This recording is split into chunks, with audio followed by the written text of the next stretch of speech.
আসসালামু আলাইকুম। কেমন আছেন সবাই? আশা করি সবাই অনেক ভালো আছেন। আলহামদুলিল্লাহ, আল্লাহর রহমতে এবং আপনাদের দোয়ায় আমরাও বেশ ভালো আছি। তো সামনে কুরবানি ঈদ, আর সবার প্রতি রইল ঈদের আগাম শুভেচ্ছা।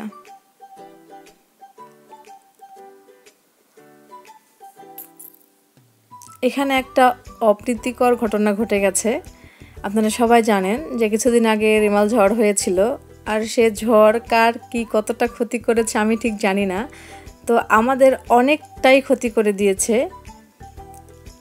আমার বাগানের সবচাইতে সুন্দর একটা গাছ, সবচাইতে হেলদি একটা গাছ, সেটা হচ্ছে জামরুল গাছ। জামরুল গাছটার না একদম কোমর অবধি ভেঙে গেছে।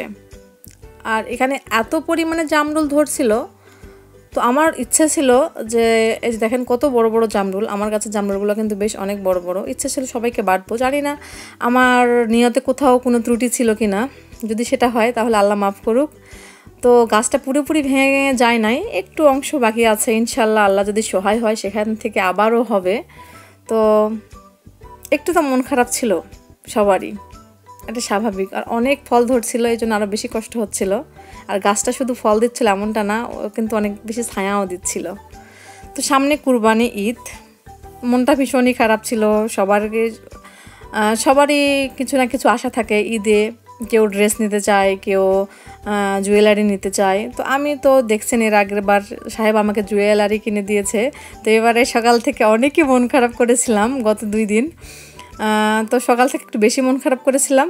তো ও বুঝতে পারছিল যে কি ব্যাপার, মন খারাপ কেন। তো আমি তো আর বলতে পারছিলাম না যে আমার একটা লাল পিরাম লাগবো, কারণ লাল পিরামটা আমার লাগবে না, আমার লাগবে ওভেন। তো আমি সাহেবকে বলেই দিলাম যে আমার একটা ওভেন লাগবো। তো সে একটা ওভেন কিনে দিয়েছে, যে সিঙ্গারের। আমি অনেক খুশি, ঈদটা না আরও বেশি মধুর হয়ে গেল। তো এমনিতেই তো মজার ছিল, তো এখন বেশি মধুর হয়ে গেল। তো এই যে এখানে আমি আজকে আপনাদের সঙ্গে শেয়ার করব যে গরুর নেহারি বলেন বা কি বলে আর পায়াই বলেন, যেটাই বলেন না কেন, তো আমাদের মহাদেবপুরে এটাকে নেহারি বলে। তো আমি আজকে আপনাদের গরুর নেহারি কি করে অতি সহজে মাত্র 5 মিনিটে পরিষ্কার করে ফেলা যায়, সে যতগুলাই হোক না কেন, সেই উপায়টাই আপনাদের সঙ্গে শেয়ার করব। আর উপায়টা জানতে হলে ভিডিওটা কিন্তু না টেনে পুরোপুরি দেখতে হবে। কি দেখবেন তো? তো যাই হোক, আর কথা না বাড়াই, আপনাদের সঙ্গে সরাসরি কাজের কথায় চলে আসি। সেটা হচ্ছে আজকে আমি আপনাদের সঙ্গে শেয়ার করব গরুর নেহারি পরিষ্কার করার চটজলদি উপায়। সেটা হচ্ছে নেহারিটাকে অনেক বেশি পানি দিয়ে বেশ কসলায় ধুয়ে নিতে হবে। আর এরপরে যেটা করতে হবে, শুধু সামান্য লবণ আর একটু হলুদ দিয়ে ডুবো পানিতে, মানে যতটা নেহারি তার চাইতে একটু বেশি পানি, ডুবো পানিতে বয়েল করে নিতে হবে। অনেক বেশি বয়েল করা যাবে না, যাতে করে চর্বিগুলো গলে যায়, এমন বয়েল করা যাবে না। হালকা হিট করে নিতে হবে, যেন পানিটা হাতে সয়। এটা করলে কি হবে, নেহারিতে যে এক্সট্রা চুল থাকে সেটা না পড়ে যাবে। এটা আমিও জানতাম না, আমি একটা ভাবির কাছ থেকে এটা শুনছি। আমি প্রায়শ দেখি তারা নেহারি খায়। তো আমি একদিন বলতেছি, কি ব্যাপার আপনি এত নেহারি খান, আপনাদের বিরক্ত লাগে না এটা পরিষ্কার করতে?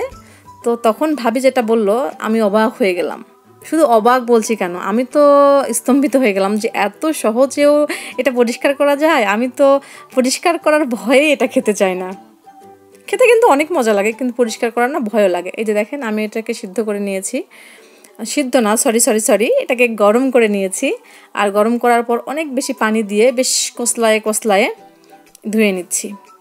প্রথমে ভেবেছিলাম প্রেসারে দিব, তো যখন আমি প্রেসারে দিলাম দেখেন কি হয়, পুরো প্রেসারটা না ভর্তি হয়ে গেছে। ওখানে যে আমি এক্সট্রা করে মশলা দিব সেই জায়গাটুকুও ছিল না। এই কারণে বাধ্য হয়েই বলতে গেলে একটা হাঁড়িতে দিতে হলো। এখানে অনেক বেশি নেহারি ছিল। আপনারা তো জানেন যে আমরা একদম টুকুস টাকুস করে খেতে ভালোবাসি না। আমরা যেটা খাবো, বাঙালি তো কবজি ডুবিয়ে খাবো। আর আমরা বলতে গেলে বাসার সবাই মোটামুটি ভোজন রসিক, খাওয়া দাওয়া নিয়ে কোনো আপোষ চলবে না। তো এখানে আমি নেহারিটাকে সুন্দর করে ধুয়ে নিয়েছি। আপনারা দেখতেই পেলেন কত সহজে কত তাড়াতাড়ি হয়ে গেল। সত্যি এটা কিন্তু অনেক কার্যকরী একটা উপায় নেহারি পরিষ্কার করার বা পায়া পরিষ্কার করার, আপনারা যেটা বলেন আর কি। তো এখানে আমি নেহারি অনুযায়ী, যেহেতু আমি নেহারিটার ওজনটা বলি নাই, এই জন্য মশলাপাতির ওজনটাও বলতে পারছি না, বলছি না, আমি এখানে আন্দাজ মতো দিয়ে দিচ্ছি।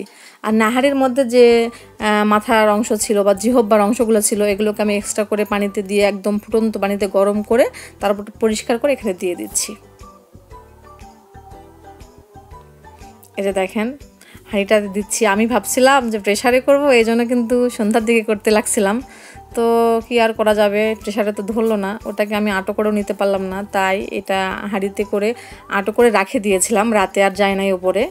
তো আমি যেটা করেছি সেটা হচ্ছে পরের দিন, মানে সেদিন শুধু এটাতে জাল করে রেখে দিয়েছিলাম, কারণ আমি যদি 3-4 ঘন্টা ধরে গ্যাসে রান্না করি, গ্যাসের তো একদম 12টা বেজে যাবে।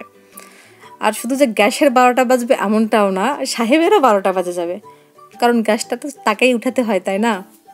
তো আমি যেটা করেছি, পরের দিন একদম আসরের ছালাত আদায় করার পর আমি চুলায় এটাকে বসাই দিয়েছি।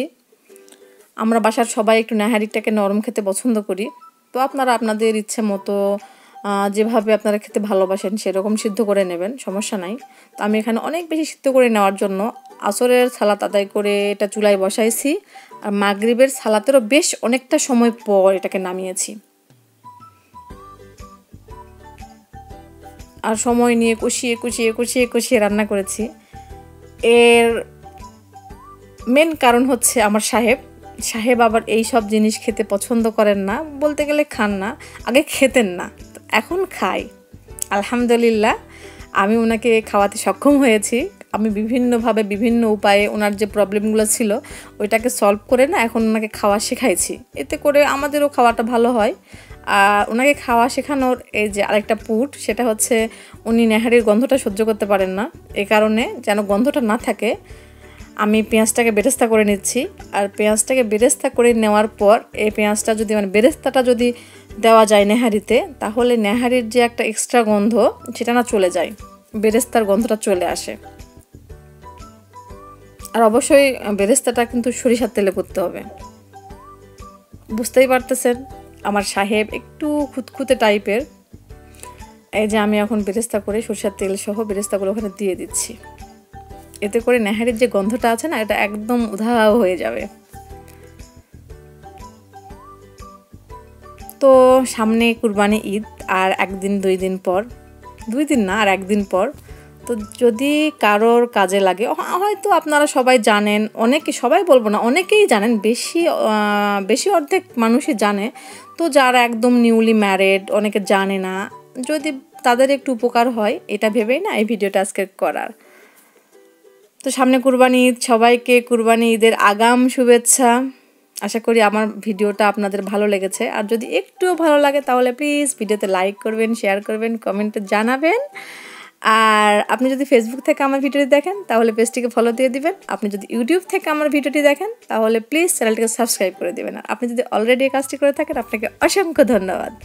এই যে সাহেব এখানে খাচ্ছে, রুটিটা আমি বানাই নাই, আমার শাশুড়ি বানায় পাঠিয়ে দিয়েছে। সাহেব নাকি আগেই থেকেই বলেছে তার মাকে ফোন দিয়ে যে আমার রুটি খেতে ইচ্ছে করছে, রুটি বানায় রাখেন। তো আমার শাশুড়ি মা তো অনেকই ভালো, উনি রুটিটা তৈরি করে রেখে দিয়েছিল, আর সাহেব সন্ধ্যার দিকে যাই নিয়ে এসেছে আর এখন মজা করে খাচ্ছে। তো আজকে এ পর্যন্তই, সবাই ভালো থাকবেন, সুস্থ থাকবেন, সবার সুস্বাস্থ্য কামনা করে ঈদের আগাম শুভেচ্ছা জানিয়ে আজকের মতো এখানেই বিদায় নিচ্ছি। আল্লাহ হাফেজ, আসসালামু আলাইকুম।